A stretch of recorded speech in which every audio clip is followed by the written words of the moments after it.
Hello my dear friends, this is Vichita NCLEX RN Trainers at Athena Coaching Center. ഇന്നത്തെ ഈ വീഡിയോയിൽ ഞാൻ discuss ചെയ്യുന്നത് NCLEX RN എക്സാംസിന് ബേസിക്കലി NGN എക്സാംസിന് വരുന്ന ക്വസ്റ്റ്യൻസ് എങ്ങനെ സോൾവ് ചെയ്യാം എന്നുള്ളതാണ്. നോർമലി NCLEX RN എക്സാമിന് multiple choice questions, multiple response ഉള്ള SATA questions, select all that apply kind of questions, fill in the blanks questions, അതുപോലെ എക്സിബിറ്റ് കൈൻഡ് ഓഫ് ക്വസ്റ്റ്യൻസ്, ഇതൊക്കെ നമുക്ക് നേരത്തെ NCLEXൽ ഉണ്ടായിരുന്ന ക്വസ്റ്റ്യൻസ് ആയിരുന്നു. ഇപ്പോൾ പുതിയ NCLEX സ്റ്റാർട്ട് ചെയ്തപ്പം അതിൽ വന്നിട്ടുള്ള മാറ്റം case study kind of questions ആണ്. Case study 3 minimum case study നമ്മളുടെ ഈ ഓരോ 85 ക്വസ്റ്റ്യൻസിലും ആഡ് ചെയ്തിട്ടുണ്ട് എന്നത് കൂടാതെ ക്വസ്റ്റ്യൻസിൻ്റെ സ്ട്രക്ചറിൽ കുറച്ച് വ്യത്യാസങ്ങൾ വന്നിട്ടുണ്ട്. ഓക്കെ, അപ്പോൾ അങ്ങനെ ക്വസ്റ്റ്യൻസിൻ്റെ സ്ട്രക്ചറിൽ വന്ന വ്യത്യാസത്തിൽ മൾട്ടിപ്പിൾ ചോയ്സ് ക്വസ്റ്റ്യൻ അങ്ങനെ തന്നെയുണ്ട്, എക്സ്റ്റെൻഡഡ് മൾട്ടിപ്പിൾ റെസ്പോൺസ് ഉള്ള ക്വസ്റ്റ്യൻസും അതുപോലെ തന്നെയുണ്ട്, അതിന് വ്യത്യാസമൊന്നുമില്ല. എക്സിബിറ്റ് കൈൻഡ് ഓഫ് ക്വസ്റ്റ്യൻസും അങ്ങനെ തന്നെയുണ്ട്. അഡീഷണലി ആഡ് ചെയ്തിട്ടുള്ളത് bowtie questions, enhanced hotspot kind of questions, cloze drop down kind of questions, extended drag and drop questions. Okay, ഇങ്ങനെ ഡിഫറെൻറ്റ് കാറ്റഗറിയാണ് ഇപ്പോഴത്തെ ഈ ഒരു എക്സാമിന് ആഡ് ചെയ്തിട്ടുള്ളത്. ഓക്കെ, അപ്പോൾ ഈ എൻ്റയർ ക്വസ്റ്റ്യൻസ് നമുക്കൊരു വീഡിയോയിൽ ഡിസ്കസ് ചെയ്യുക എന്നുള്ളത് ബുദ്ധിമുട്ടായതുകൊണ്ട് ഞാൻ വിചാരിച്ചു ഒരു സിംഗിൾ ക്വസ്റ്റ്യൻസ് മാത്രം നമുക്ക് ഡിസ്കസ് ചെയ്യാം. അതായത് ടൈപ്പ് ക്വസ്റ്റ്യൻസ്, അതായത് ബോട്ടായി പോലെയുള്ള ക്വസ്റ്റ്യൻസ്, അതിലും ഡ്രാഗ് ആൻഡ് ഡ്രോപ്പ് തന്നെയാണ്. അപ്പോൾ ആ കൈൻഡ് ഓഫ് ക്വസ്റ്റ്യൻ എങ്ങനെയാണ് യൂഷ്വലി നമ്മൾ ആൻസർ ചെയ്യുന്നത്, അതിൻ്റെ സ്ട്രക്ചർ എന്താണ്, ഒരു സിംഗിൾ ക്വസ്റ്റ്യൻ ഡിസ്കസ് ചെയ്യുന്നത് കൊണ്ട് ഐ എം ഷുവർ ദാറ്റ് അതൊരു ഉറപ്പായിട്ട് നിങ്ങൾക്ക് അത് ഭയങ്കര എഫക്റ്റീവ് ആവില്ല. പക്ഷെ എന്നിരുന്നാലും ഈ ക്വസ്റ്റ്യൻസിൻ്റെ സ്ട്രക്ചർ എങ്ങനെയാണ്, ഈ ക്വസ്റ്റ്യൻസ് എങ്ങനെയാണ് നമ്മൾ സോൾവ് ചെയ്യേണ്ടത് എന്നുള്ളത് അറിയേണ്ടത് അത്യാവശ്യമാണ്. ഓക്കെ, അപ്പോൾ ഈ ക്വസ്റ്റ്യൻസ് നിങ്ങൾ എങ്ങനെ സ്ട്രക്ചർ ചെയ്യേണ്ടത് എന്നുള്ളത് ജസ്റ്റ് ഓർത്ത് വെക്കുക. എന്നിട്ട് നമുക്ക് ഇതേപോലെയുള്ള ക്വസ്റ്റ്യൻസ് നമുക്ക് ഇനിയും ഡിസ്കസ് ചെയ്യാം. ഓക്കെ, അപ്പോൾ ടൈം കളയാതെ നമുക്ക് ബോത്ത് ടൈപ്പ് ക്വസ്റ്റ്യൻസിലേക്ക് മൂവ് ചെയ്യാം.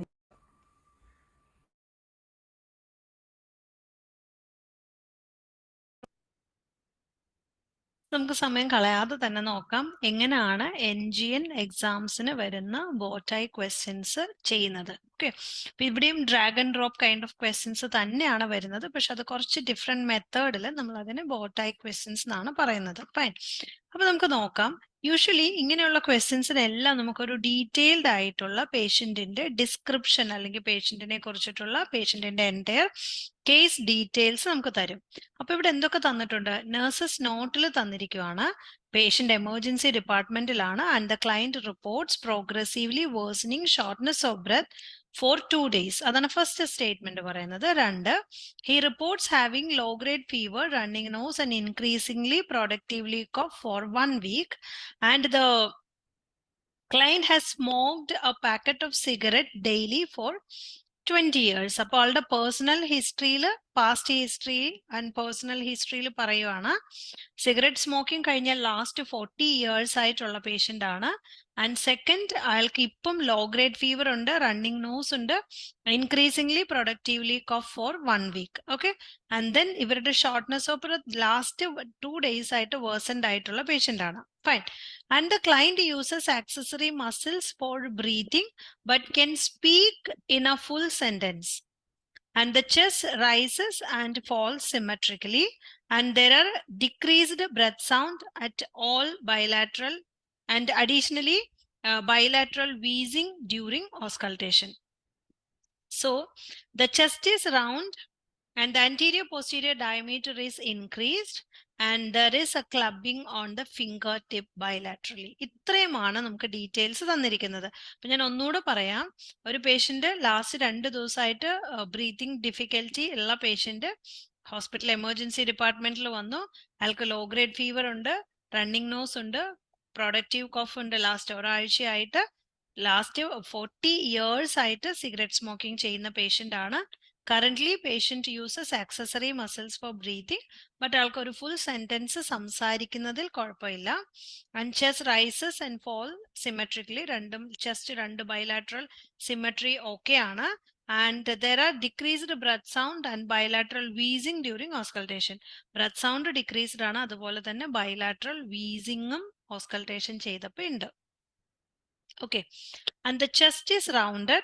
Anterior posterior diameter is increased. അപ്പോൾ anterior posterior diameter increased ആവുന്നു എന്ന് പറയുമ്പോൾ തന്നെ അതൊരു ഫൈൻഡിങ് ആണ്, എംഫിസീമയുടെ ഒരു ഫൈൻഡിങ് ആയിട്ട് നമുക്ക് കൺസിഡർ ചെയ്യാം. There is a clubbing on the finger tip bilaterally. പേഷ്യന്റിന്റെ ഫിംഗർ നെയിൽസിൽ അല്ലെങ്കിൽ ഫിംഗർ ടിപ്പിൽ എന്തുണ്ട്, ക്ലബിംഗ് ഉണ്ട്. ഇത് ക്രോണിക് ഹൈപ്പോക്സിയയുടെ സൈൻ ആണ്.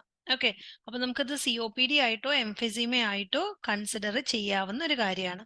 ഇതുപോലെ ഇവിടെ നമുക്ക് വൈറ്റൽ സയൻസ് തന്നിട്ടുണ്ട്. So will see vital science, temperature 99 ആണ്, pulse rate 102 and respiratory rate is 1. പൾസും കൂടുതലാണ്, റെസ്പിറേറ്ററി റേറ്റും സ്ലൈറ്റ്ലി ഹൈ ആണ്, BP is okay and saturation is low, 91 on room air ഉള്ളൂ.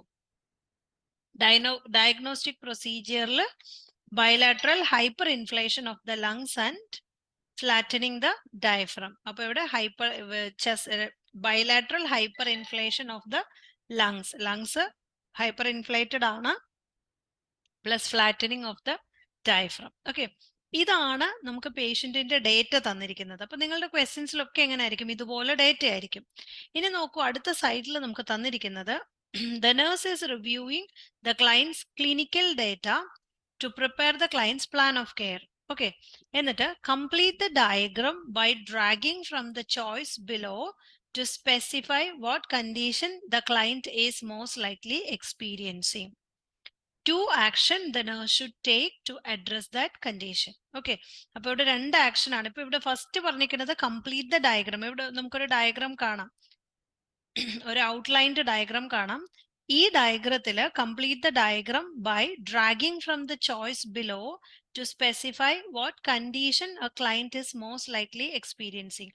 അപ്പൊ പേഷ്യന്റിന് ഏത് കണ്ടീഷൻ ആണ് എക്സ്പീരിയൻസ് ചെയ്യുന്നതെന്നും കണ്ടുപിടിക്കണം. And 2 actions the nurse should take. 2 nursing action എടുക്കണം. And 2 parameters the nurse should monitor to assess the client's progress. പേഷ്യന്റിന്റെ progress assess ചെയ്യാനായിട്ട് 2 അസസ്മെന്റ് അല്ലെ പാരാമീറ്റേഴ്സ് അസസ് ചെയ്യേണ്ടത് നമ്മൾ എടുക്കണം. ഓക്കെ, അപ്പൊ ഇവിടെ ബോട്ടായി ഇൻസ്ട്രക്ഷൻസ് ഇതിനകത്ത് ക്ലിയർ ആയിട്ട് തന്നിട്ടുണ്ട്. ഓക്കെ, ഇനി നമുക്ക് ഓരോന്നിനും, അപ്പൊ ആദ്യം നമുക്ക് ആക്ഷൻസ് ടു ടേക്ക് എന്ന് പറയുന്ന കോളത്തിൽ എന്തൊക്കെയാ തന്നിരിക്കണേ നോക്കൂ. Administer sublingual nitroglycerine, collect expectorated sputum sample and prepare the client for ECG and prepare the client for chest tube insertion, request prescription for inhaled short acting adrenergic agonist. Okay, അപ്പൊ ഇത്രയും കാര്യങ്ങളാണ് പറഞ്ഞിരിക്കുന്നത്. Okay, അപ്പം ഇതുപോലെ നമ്മൾ action എടുക്കേണ്ടത്, ഈ condition മനസ്സിലാക്കിയിട്ട് ഈ കണ്ടീഷന് വേണ്ടിയിട്ടുള്ള ആക്ഷൻ എടുക്കേണ്ടത് ഒരു സൈഡിൽ പറഞ്ഞിട്ടുണ്ട്. അതുപോലെ കണ്ടീഷൻസ് എന്താ പറഞ്ഞിരിക്കുന്നത്, heart failure, myocardial infarction, spontaneous pneumothorax and COPD exacerbation. Okay, ഇത്രയാണ് കണ്ടീഷൻസ് പറഞ്ഞിരിക്കുന്നത്. ആൻഡ് ദെൻ പാരാമീറ്റേഴ്സ് ടു മോണിറ്ററിൽ പറഞ്ഞിരിക്കുന്നത് ഡെയിലി വെയിറ്റ് ചെക്ക് ചെയ്യണം, ഫോഴ്സ്ഡ് എക്സ്പിറേറ്ററി വോള്യൂം ചെക്ക് ചെയ്യണം, then serial serum troponin level and tidaling the water seal chamber and change the level of consciousness. ഇത്രയുമാണ് parameters to മോണിറ്ററിൽ പറഞ്ഞിരിക്കുന്നത്. മനസ്സിലാവുണ്ടോ? അപ്പൊ നമ്മൾ ഇനി എന്താ ചെയ്യേണ്ടതെന്ന് വെച്ച് കഴിഞ്ഞാൽ, ഈ സിറ്റുവേഷൻസ്, അതായത് പേഷ്യന്റിന്റെ സിറ്റുവേഷൻസ് അല്ലെങ്കിൽ പേഷ്യന്റിന്റെ നഴ്സസ് നോട്ട് വായിച്ചതിന് ശേഷം ഫസ്റ്റ് നമ്മൾ ഏത് കണ്ടീഷൻ ആണ്, ഓക്കെ, അതായത് ഈ കണ്ടീഷൻ മോസ്റ്റ് പ്രോബബ്ലി എന്തായിരിക്കും എന്നുള്ളത് ഫസ്റ്റ് നോക്കണം. അപ്പം പ്രോബ്ലംസ് എന്താണെന്ന് മനസ്സിലാക്കിയതിന് ശേഷം അതിൽ നമ്മൾ കൊടുക്കേണ്ട പ്ലാൻ ഓഫ് കെയറും അതുപോലെ തന്നെ പാരാമീറ്റേഴ്സ് ടു മോണിറ്റർ, ഇത്രയും കാര്യങ്ങളാണ് യൂഷ്വലി നമ്മൾ ഇതിനകത്ത് ഈ ബോട്ടായി ഇൻസ്ട്രക്ഷൻസിൽ തന്നിരിക്കുന്നതും ബോട്ടായി ടൈപ്പ് ഓഫ് ഡ്രാഗ് ചെയ്യുന്ന ക്വസ്റ്റ്യൻസിൽ നമ്മൾ ചെയ്യേണ്ടതും. നമ്മൾ എന്താ ചെയ്യേണ്ടതെന്ന് വെച്ച് കഴിഞ്ഞാൽ, ഇവിടെ താഴെ ആക്ഷൻസ് ടു ടേക്കിൽ നമുക്ക് 4-5 ഓപ്ഷൻസ് തന്നിട്ടുണ്ട്. അതിനകത്തുനിന്ന് 2 ഓപ്ഷൻസ് നമുക്ക് എന്ത് ചെയ്യാം, മേളിലേക്ക് ഡ്രാഗ് ചെയ്തിടാം. അതേപോലെ പൊട്ടൻഷ്യൽ കണ്ടീഷന് ഏതെങ്കിലും 1-2 അവിടെ ഒരു ബോക്സ് അല്ലേ ഉള്ളൂ, ഒരു കണ്ടീഷൻ എടുത്ത് ഡ്രാഗ് ചെയ്തിടാം. അതുപോലെ പാരാമീറ്റേഴ്സ് ടു മോണിറ്ററിൽ 2 ബോക്സ് ഉള്ളത്. ഇപ്പൊ 2 പാരാമീറ്റേഴ്സ് മോണിറ്റർ ചെയ്യേണ്ടത് നമുക്കിത് ഡ്രാഗ് ചെയ്തിടാം. ഓക്കെ, സോ ഇങ്ങനെയാണ് ഈ ബോട്ടായി ക്വസ്റ്റ്യൻസ് ചെയ്യേണ്ടത്. ഇനി നിങ്ങൾ ചെയ്യുന്നതിന് മുമ്പ് ശ്രദ്ധിച്ചിരിക്കേണ്ട കാര്യം ക്വസ്റ്റ്യനും ക്വസ്റ്റ്യൻ്റെ സിറ്റുവേഷൻസും വൈറ്റൽ സയൻസും വായിച്ച് മനസ്സിലാക്കിയതിന് ശേഷം ഇതേത് കണ്ടീഷൻ ആണെന്ന് ഒരു ഫുൾ അവയർനെസ് ഉണ്ടായതിനു ശേഷം മാത്രമാണ് നമ്മളിത് ഡ്രാഗ് ചെയ്തിടേണ്ടത്. ഇനി ഡ്രാഗ് ചെയ്തിടുമ്പോൾ ആദ്യമേ തന്നെ നമ്മൾ കണ്ടീഷൻസ് ഡ്രാഗ് ചെയ്യാനായിട്ട് ശ്രദ്ധിക്കുക. അപ്പോൾ ഇവിടെ നമുക്ക് ഡ്രാഗ് ചെയ്യുന്നത് ഇപ്പോൾ COPD ഡ്രാഗ് ചെയ്യണം എന്നുണ്ടെങ്കിൽ നമുക്ക് COPD ഇതുപോലെ ഡ്രാഗ് ചെയ്ത് മേളിലേക്ക് കൊണ്ടുവരാം. Okay, fine. ഇപ്പൊ ഇത് മേളിലേക്ക് കൊണ്ടുവരുമ്പോൾ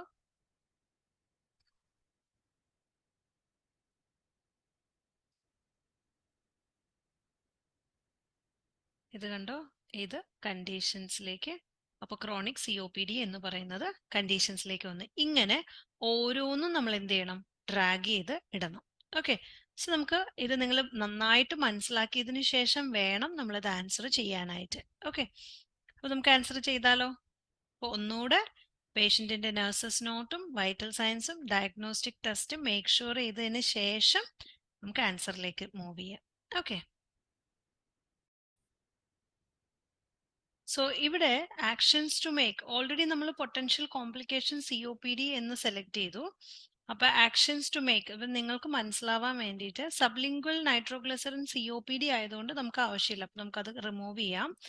ആൻഡ് നമ്മൾ ശരിക്കും പറഞ്ഞാൽ ഡ്രാഗ് ചെയ്താണ് ഇടേണ്ടത്. അപ്പൊ ഞാനിവിടെ നിങ്ങൾക്ക് എലിമിനേഷൻ മെത്തേഡ് യൂസ് ചെയ്യുവാണ് കേട്ടോ.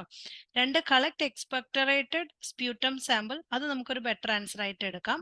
Prepare the client for ECG, അത് കാർഡിയക് പ്രോബ്ലം ആണെങ്കിലാണ് നമുക്ക് അത് വരുന്നത്, അപ്പൊ അത് നമുക്ക് വേണ്ടെന്ന് വെക്കാം. Prepare the client to prepare the client for a chest tube insertion, അത് നമുക്ക് ആൻസർ ഇതിനകത്ത് വേണ്ട. പിന്നെ inhaled short acting medications, beta adrenergic agonist, beta blockers കൊടുക്കാം. ഓക്കെ, ഇനി ഇതുപോലെ തന്നെ അപ്പൊ അതിനകത്ത് ഏതൊക്കെ 2 എണ്ണം എടുക്കാം, നമുക്ക് 2 എണ്ണം എടുക്കാൻ വഴിയുള്ളൂ. അപ്പൊ അതുകൊണ്ട് ഒന്ന് സ്പ്യൂട്ടം കൾച്ചർ ചെക്ക് ചെയ്യുക എന്നുള്ളതും 2 ഷോർട്ട് ആക്ടിങ് ആയിട്ടുള്ള ബീറ്റ അഡ്നോജിക് ഏജൻസ് കൊടുക്കുക എന്നുള്ളതും. ഓക്കെ, ഇനി അതുപോലെ തന്നെ പാരാമീറ്റേഴ്സിൽ അസസ് ചെയ്യേണ്ടത് ലെവൽ ഓഫ് കോൺഷ്യസ്നെസ് നമ്മൾ അസസ് ചെയ്യണം. And tidaling the water seal chamber നമ്മൾ ICD ഇടുന്നില്ലാത്തത് കൊണ്ട് അത് ആവശ്യമില്ല. അതുപോലെ സീരിയൽ സീറം ട്രോപ്പോണിൻ ലെവൽ, അതൊന്നും കാർഡിയാക് പ്രോബ്ലത്തിലാണ്. എക്സ്പിറേറ്ററി വോള്യൂം ചെക്ക് ചെയ്യുക, ഡെഫിനറ്റ്ലി എക്സ്പിറേറ്ററി വോള്യൂം നമ്മൾ നിർബന്ധമായിട്ടും ചെക്ക് ചെയ്യണം. ബിക്കോസ് COPDയിൽ കാർബൺ ഡൈ ഓക്സൈഡ് റീടെൻഷൻ ഉണ്ടാവുന്നത് കൊണ്ട് എക്സ്പിറേറ്ററി വോള്യൂം നിർബന്ധമായിട്ടും ചെക്ക് ചെയ്യണം. സോ ദാറ്റ് നമുക്ക് എന്തുമാത്രം കാർബൺ ഡൈ ഓക്സൈഡ് പുറത്തേക്ക് പോയി എന്ന് വളരെ ക്ലിയർ ആയിട്ട് മനസ്സിലാക്കാൻ പറ്റും. ഡെയിലി വെയിറ്റ് അതും നമുക്ക് ആവശ്യമാണ്. ബിക്കോസ് COPD എക്സാസബേറ്റഡ് ആകുമ്പോൾ മയോകാർഡിയൽ ഇൻഫെക്ഷൻ വരാൻ ചാൻസ് ഉള്ളതുകൊണ്ട് ഡെയിലി വെയിറ്റ് ആവശ്യമുണ്ട്. But we can only take 2 thing. Okay, 2 monitor assessment ആണ് ഇപ്പൊ ചെയ്യാൻ പറ്റുന്നത്. അതുകൊണ്ട് ഏറ്റവും priority level of consciousness, because oxygenation variation വരുമ്പോൾ ലെവൽ ഓഫ് കോൺഷ്യസ്നെസ് നിർബന്ധമായിട്ടും ചെക്ക് ചെയ്യണം. അതുപോലെ forced expiratory volume. Okay, so ഇങ്ങനെയാണ് ബോട്ടൈ ക്വസ്റ്റ്യൻസ് നമ്മൾ യൂഷ്വലി ചെയ്യുക. അപ്പൊ NGNൽ ഒരുപാട് ഇമ്പോർട്ടൻ്റ് ആയിട്ടുള്ള ഒരു ഏരിയ ആണ് ഇങ്ങനെ. നമ്മളുടെ നോർമൽ ആയിട്ടുള്ള ലൈവ് ക്ലാസ്സസിൽ നമ്മൾ ഈ ഓരോ ക്വസ്റ്റ്യൻസും ഡിസ്കസ് ചെയ്യും. ഓക്കെ, സോ എന്തെങ്കിലും ഡൗട്ട്സ് ഉണ്ടോ? എന്തെങ്കിലും ഡൗട്ട്സ് ഉണ്ടെങ്കിൽ നിങ്ങൾക്ക് ചോദിക്കാം. അല്ല എന്നുണ്ടെങ്കിൽ ബിക്കോസ് നമുക്ക് ഇനിയും ഇതുപോലെ തന്നെ അടുത്ത കുറേയധികം ക്വസ്റ്റ്യൻസ് നമുക്ക് ചെയ്യാനുണ്ട്. അപ്പോൾ നമുക്ക് അടുത്ത ക്വസ്റ്റ്യൻസിൽ കുറച്ചും കൂടെ ക്ലിയർ ആയിട്ട് ഇനിയും ബോട്ടൈ ക്വസ്റ്റ്യൻസും അതുപോലെ ഡ്രാഗ് ആൻഡ് ഡ്രോപ്പ് ക്വസ്റ്റ്യൻസും ഒക്കെ നമുക്ക് പ്രാക്ടീസ് ചെയ്യാം. Okay, thank you.